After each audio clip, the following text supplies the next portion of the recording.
Hi my people, how are you doing? So today we are going to learn on how to fill the declaration form.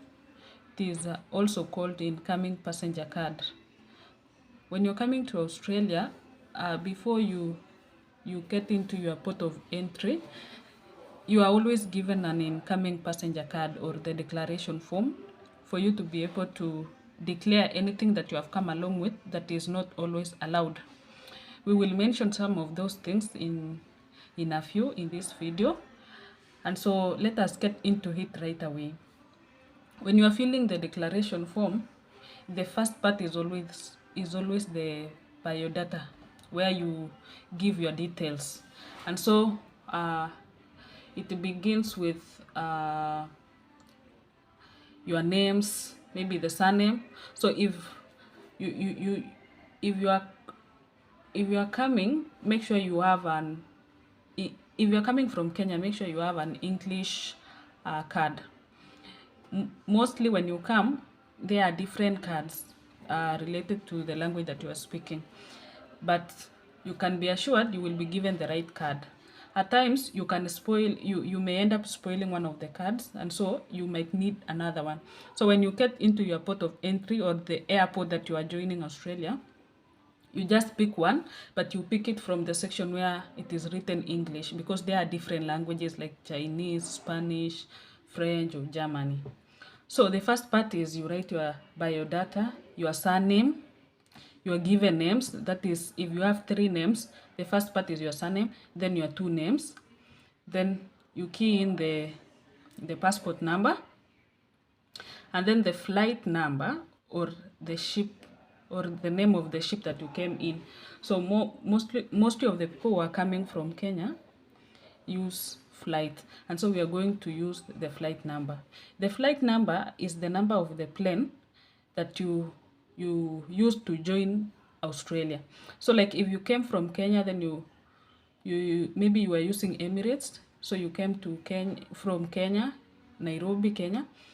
You moved to Qatar, and then from Qatar you went to Australia. So the Emirates that you joined Australia from Qatar is what you're going to write their number. So let's say, for example, you used Emirates, Emirates 09, Emirates 09. So you key in that one, Emirates 09. At times it is in short form. So like, for example, Jester. So Jester, maybe you write JQ 009. So this, where you're going to get this number is your ticket card of the plane that you're using to come into Australia. Then your intended address in Australia. If you're coming to Australia and you are being hosted by maybe your friend or your family member or any other person, you are going to key in their address here. Their address that you have been given. That is why I said in the previous video, it is very important for you to request the address number of the host, because that is what you will write in the declaration form. So the address number, let's say for example 70 Camelil, or 70 maybe Rochdale,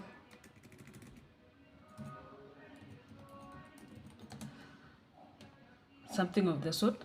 Then there is also always the postal code, maybe we say 400-35, and the state. So when you are coming in, make sure you inquire or you Google on the short forms of the states in Australia. If you're coming to Melbourne, you make sure you check it. If you're coming to Queensland, it is Kiweldi. That is it. So you make sure you check on the state that you're going to. Then do you intend to live in Australia for the next 12 years? Because you're coming in as a student, maybe you're coming in for 3 years, 2 years for the masters, 1 year for diploma. So you key in, you tell us yes, because you are coming in, and then there is a question you will be asked for how long. So do you intend to live in Australia for more than 12 months? That is a yes. If you are coming as a visitor, that means you are not going to stay in Australia for long. Maybe for some few days you say no. Yeah. If you're not an Australian citizen, do you have tuberculosis? By the time you're coming to Australia as a student or as an employee, that means you have undergone a medical assessment. And by the time you have finished your medical assessment and you have been given a visa, it means you don't have tuberculosis. So you click no. Do you have any criminal conviction? Depending on your criminal status, you can state yes or no. Then the second section is where you are going to declare the things that you have come with. So this is where we are going to answer these questions.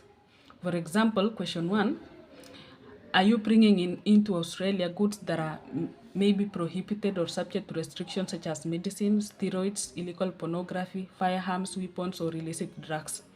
So here, there are people who always walk along with Panadols or painkillers, Panadols, aspirin, mara moja. Make sure you declare yes, because that is a medicine and you are carrying it. Maybe some people might ignore like it's just a painkiller, but make sure you declare it, because ukipatikana nayo utarudishwa ama utapata fine bure na ilikuwa tu Panadol. So just declare it. The second one is more than 2,250 mils of alcohol or cigarette or 50 grams of tobacco. So sidhani kama kuna mtu anakuja Australia na hiyo pombe yote. So you just, kama hauna, just declare no. Or kama uko nayo sema yes. Wataona tu kitu watakufanyia. They will just take it or do something with it.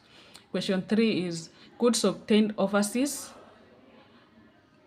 or purchased duty or tax-free in Australia with a combined total price of more than 900 Australian dollars, including gifts. So this is where maybe you have come along with gifts for friends, you have come along with something so big that it is going for 900 Australian dollars or more. But I always tend to think ni ngumu, but ukijipata uko nayo, just declare it yes. Kama hauna, say no.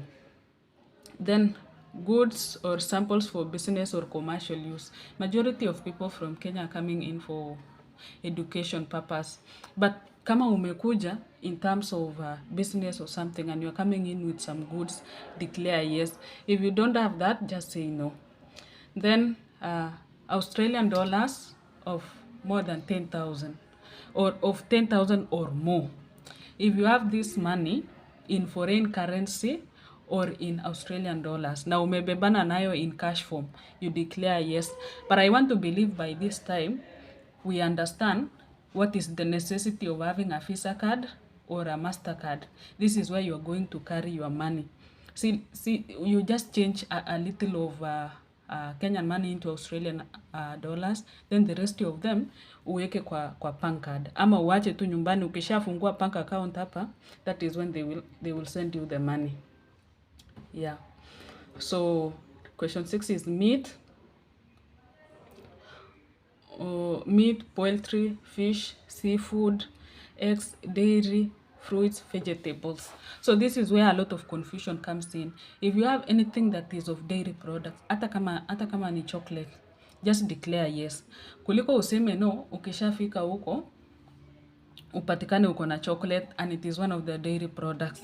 So if kama umekuja na any vegetable, some of people from abroad wanakuja na managu imedraiwa or something. So make sure you declare yes. Kama una, just say no. And kama unashuku, just ask your cabin crew. Atakueleza, atakusaidia. Ama kama umefika kwa immigration, just inquire from any of the officers. They will guide you through.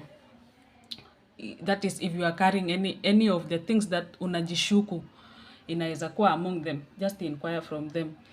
Then grains, seeds, pulps, straw, nuts, plants, parts of plants, traditional medicine or herbs or wooden articles. You also have to declare kama umekuja nayo. Kama hujakuja nayo, you just say no and you move. Then there is this animals, parts of animals, animal products, including equipment, pet food, eggs, biological specimen parts, fish, insects, shells, and pea product. Kwenye Wakenya tunashikwa sana ni asali. Some of us come with honey.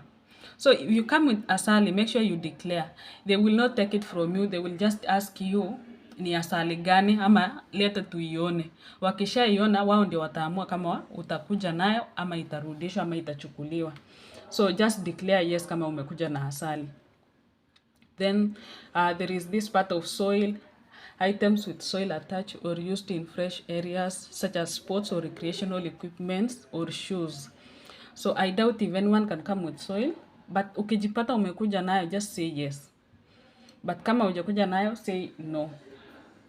Have you been in contact with farms, farm animals, wilderness, or fresh water streams, lakes in the past 30 days? So for those of us who we deal with dairy farming or fishing or something close to that, if you have been in close contact with dairy, maybe animals, you just declare yes. Hakuna harm. If you are coming from areas where fishing is taking place, just declare yes. The rest of us, when you are in contact with any animal, we just declare no.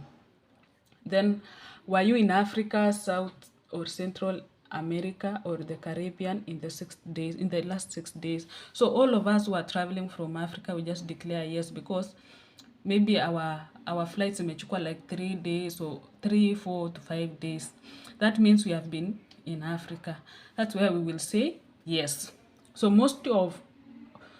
in fact, all of the people who are coming from African region, hiyo yetu ni yes too. Then the third part is where you sign. This here, down there, is where you sign, and the date of arrival. See date yenye ulitoka Kenya, the date of arrival in Australia. Then there is a flip on the other side, which is the fourth side. This is where you put in details, your contact details while in Australia. So for your contacts, you write your email. Avoid writing your phone number because you still have a Kenyan SIM card or a SIM card coming from abroad. So try to just write your email and the address that you are given by your host or the school, as well as the state where you're going. Then emergency contact details. If you have a host in Australia, make sure you know their names. If you are coming to be hosted, know their names, because it is very important for you to write them as emergency contact. This will help you in case anything happens in Australia and they need an immediate contact. Just have them as your emergency contact. But kama hauna, just write anyone from Kenya. That will be okay. But priority ni kama uko na host mwenye ako Australia, uandike akuwe emergency contact yako. By that time enye uko na host, unajua jina yao, you request them for their email or their mail address. So mail address is just the same as postal address enye tuliandika pale juu. So if you have their postal address and their name, that is good to go. Then this is the last part, the second last part, where you have to complete in English. So which country did you board this flight or ship? So it tends to confuse majority of the people because mtu atasema natoka Kenya na anaandika Kenya, but where you boarded the flight enye umeingia nayo Australia is the country that you're going to write hapo. Let's say for example, ulitoka Nairobi, Kenya, ukaingia Dubai, from Dubai ukaenda Malaysia, from Malaysia ukakuja Australia. So the country where you boarded that flight is Malaysia, and you're going to write there Malaysia, not Kenya. Then what is your usual occupation? If you have been a teacher, you write there. If you have been a student, you just write student. Okay? If you have been a teacher, you write there. If you have been a business person, you just write a business person. Then nationality as shown on the passport. If you are coming from Kenya, you say Kenya. If you are coming from Uganda, Tanzania, or wherever, you just write the name of your country. Then your date of birth. Then here comes the last part where majority of the people wanna confuse because maybe it is difficult to notice this instruction up here. So the instruction goes, please star an answer A or B or C. So we are only going to answer one part depending on which situation we are in. For the first part, which is A, it states that migrating permanently, if you are migrating permanently to Australia, that is where you're going to start kwa A, if you are migrating permanently to Australia. But by this time, I want to believe maybe kama unaingia Australia, you are coming in as an employee or as a student. So the part B is for visitor or temporary entrant. That is where most of us fall in, because by the time we are filling in the visa, we are saying we are not going to stay, we are just going to work there, or we are going to study there and get back to our countries. So the part here, visitor or temporary entrant, is where we are going to fill in. So in this part, we are being asked your intended length of stay in Australia. So if you are coming for your diploma and you go back, that is 1 year. If you are coming for your bachelor's, that is 3 years. If you are coming for your master's, that is 2 years. So you just state in the number of years or in months. If you are a visitor, you just tell us you are coming here for how many days or how many months. Kama ni 14 days, you tell us 14 days. Kama ni months, you tell us 2 months, ama ni 6 months. Kama ni you are coming for your PhD, you tell us how many years is your PhD going to take you here. Then your country of residence, you tell us Kenya or Uganda or whichever country you are coming from. Then your main reason for coming to Australia, you just pick one here. It is not going to be more than 2, because that is what we swear in your statement of purpose or in when you are applying for the visa. So if it is for conference or something, because most people come for conferences, you tell us in a conference. If it is for business purposes, you tell us. But for the students who are coming in here, you just say it is for educational purpose. Because we have filled part B, now we are avoiding part C, because that is for residents returning to Australia. Those are people who are permanent in Australia and maybe walikuwa wametembea outside the country and now they are coming back to Australia. That is for them. But for us, we are going to fill this part B, where we are visitors or temporary entrants into Australia. That is how you fill the incoming passenger form, or rather the declaration form. So kama umefurahia, kindly like, share and subscribe to my YouTube channel. Kindly share as much as you can, and also comment. Hapo ukicomment nita respond. If you have any other question, you just inquire hapo kwa comments. I will respond to each and everyone's question. Thank you and see you in the next video. Bye for now.